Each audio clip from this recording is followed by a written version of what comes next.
with that developing situation. We move on now and stay in the region where at least 18 people, including 15 aid seekers, have reportedly been killed by Israeli shelling in central Gaza, according to the Civil Defense Agency. Officials say those killed were waiting near an aid distribution point, one of many that Gaza's tribal committee now warns are becoming deadly traps.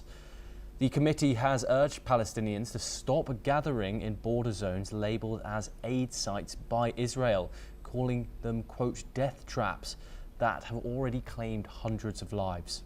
In a statement, they called for safe and coordinated entry of humanitarian aid, stressing that protecting lives is a national duty.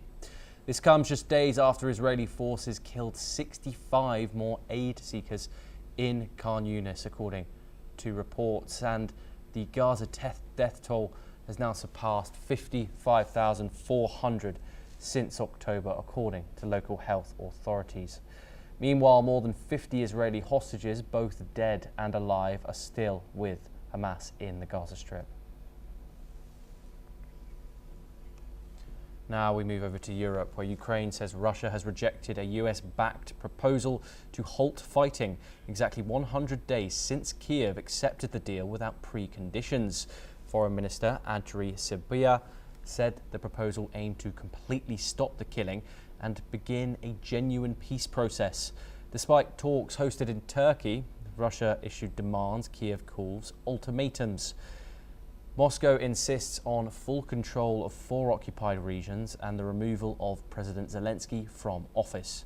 Russia claims Ukraine would use any ceasefire to rearm and regroup.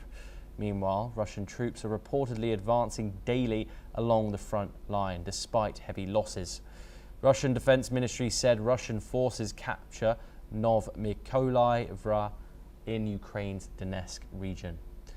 President Putin, however, said NATO's planned defense spending increase is not a threat. He insists Russia's military remains strong and self-sufficient. Putin says he's open to meeting Zelensky as well, but only during a final phase of peace talks. Ukraine accuses Russia of prolonging the war to extract more territory and security concessions. Putin also warned Germany against sending Taurus missiles to Ukraine, saying it would ruin ties but not affect the war's outcome. Sybiha concluded by urging stronger sanctions and more military support to force Moscow towards peace.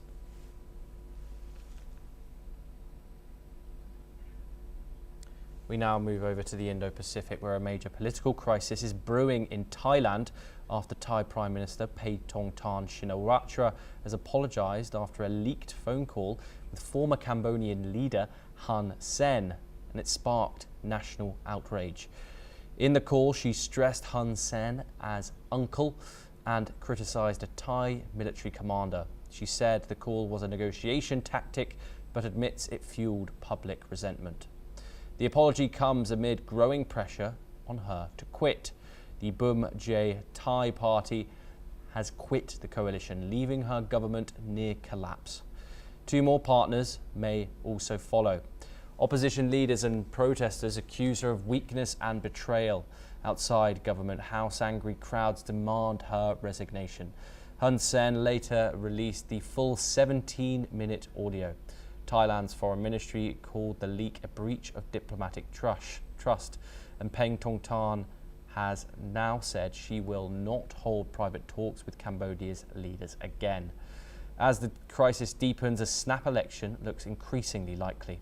Here's what Thailand's Prime Minister said.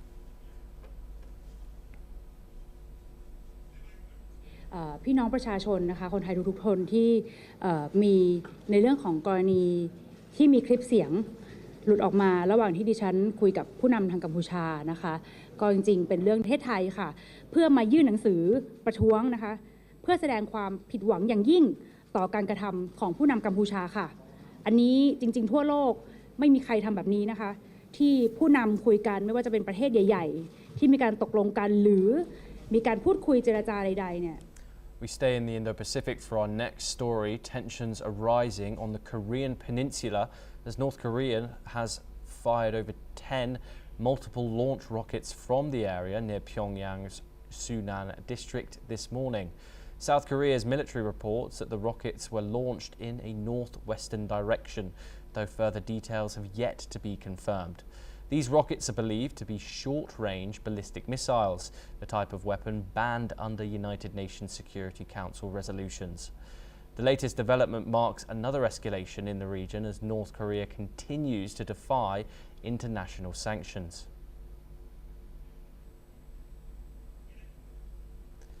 A Chinese naval drill near Japan has sparked concern in Tokyo, prompting Japan